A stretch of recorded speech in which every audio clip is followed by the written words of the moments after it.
Hi everyone, I am Kapil. You are watching Kapil English World. Guys, today we will teach you about definition of verb.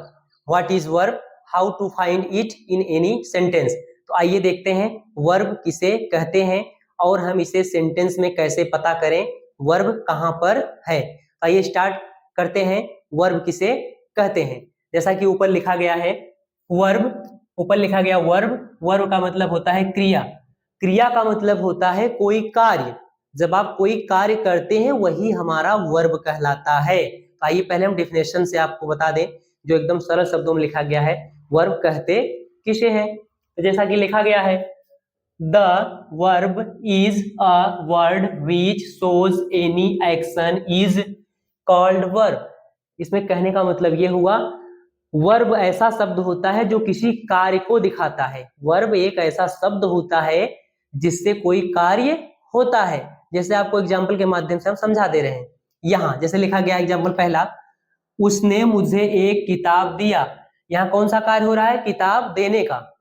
यहाँ पर किताब दिया तो कौन सा कार्य हो रहा है? किताब देने का। ये जो दिया वर्ड है हमारा, यही हमारा वर्ब है। इसमें सेकंड में हम देख लेते हैं, तुम क्रिकेट खेलते हो। इस सेकंड वाले में खेलने का कार्य हो रहा है, सेकंड वाले में हमारा खेलने का कार्य हो रहा है, इससे कोई कार्य हो रहा है।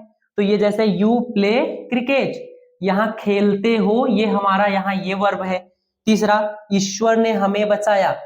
ईश्वर ने हमें बचाया, यहाँ पर बचाने का कार्य हो रहा है, तो बचाना इसमें हमारा क्या है? वर्ब है। यहाँ बचाना क्या है? वर्ब है। ये हुई हमारी पहली डेफिनेशन। आइए हम आपको दूसरी डेफिनेशन दिखाते हैं, जो कि यहाँ लिखा गया है। देख लीजिए, जिन हिंदी शब्दों के अंत में ना, ने, नी आदि अक्षर लगे हों उन्हें हम क्रिया कहते हैं। ये सबसे सरल डेफिनेशन है पहचानने की क्रिया को, जो बिल्कुल आसान है, आप खुद बहुत आसानी से समझ जाएंगे। इसका कहने का मतलब ये है, जिन हिंदी शब्दों के अंत में ना, ने, नी लगा होता है उन्हें हम वर्ब कहते हैं। आइए देख लेते हैं। जैसे पहला हमारा है उधार देना।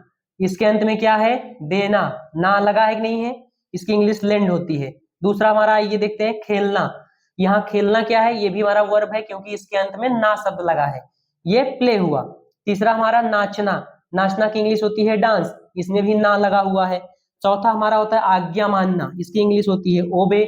यहाँ आज्ञा मानना भी हमारा क्या है? वर्ब है, क्योंकि इनके अंत में ना आ रहा है। ना आएगा या तो नी आएगा या तो ने आएंगे। जैसे ये उधार देने अगर हम बोल दें तब पर भी हमारा वर्ब होगा, उधार देना बोल दें तब पर भी वर्ब होगा। ठीक है, ये हुए हमारे। अगला देख लेते हैं, चहचहाना। चहचहाना क्या होता है? ये भी हमारा वर्ब है, इसके अंत में ना आ रहा है, जिसकी इंग्लिश होती है चर्प। अगला हमारा है देखना। इसके अंत में भी ना आ रहा है, ये वर्ड है, देखना एक वर्ड है, इसके अंत में क्या आ रहा है? ना आ रहा है, जिसकी इंग्लिश लुक होती है, ये भी हमारा वर्ब है। फाड़ना। फाड़ना भी हमारा वर्ब है, जिसकी इंग्लिश टीयर होती है, इसके अंत में ना आ रहा है। गुदगुदी करना, इसका भी जो अंतिम अक्षर आप देखेंगे ना आ रहा है, इसकी इंग्लिश टिकल होती है। तो कुल मिला जुलाकर हम ये कह सकते हैं कि जिन हिंदी शब्दों के अंत में कुल मिला जुलाकर हम ये कह सकते हैं, जिन हिंदी शब्दों के अंत में ना, ने, नी यदि अक्षर आप देखते हैं तो समझ लेना वह हमारा वर्ब कहलाता है। जैसे पढ़ना, ये हमारा वर्ब है। पढ़नी, ये भी हमारा वर्ब है। पढ़ने, यह भी हमारा वर्ब है।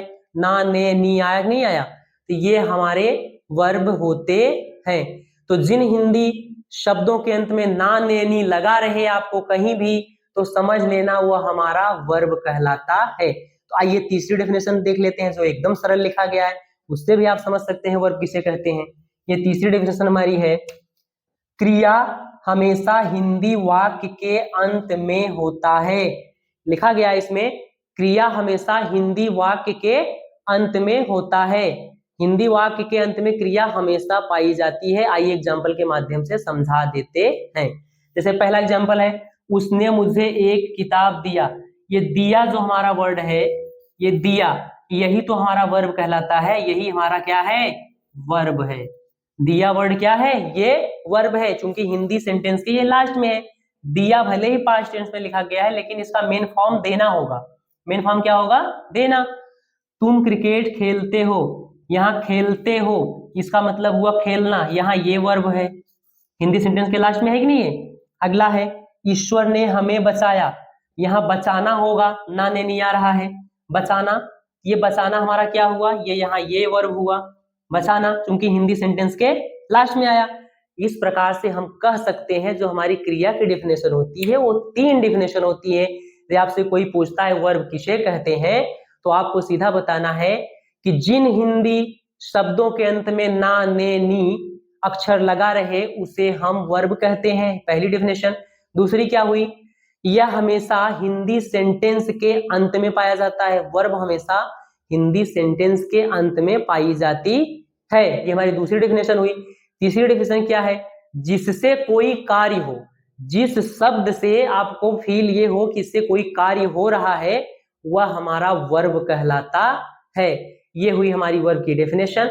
इसमें हम आपको बेसिक जानकारी दे चुके हैं, जब हम आपको एडवांस पढ़ाएंगे वर्ब तब हम आपको आगे बताएंगे। ये हमारी सिर्फ बेसिक जानकारी है ताकि आपको जब हम टेंस पढ़ाएं तब वहां आपको कोई दिक्कत ना हो, इसलिए यहाँ वर्ब थोड़ा बहुत बता देना जरूरी था, जो कि हमने आपको बता दिया। हम उम्मीद करते हैं कि ये वीडियो आपको पूरी तरह से समझ में आया होगा, और नेक्स्ट वीडियो में हम आपको पार्ट्स ऑफ सेंटेंस के बारे में बताएंगे, जिसके 2 पार्ट होते हैं, एक सब्जेक्ट होता है, एक प्रेडिकेट।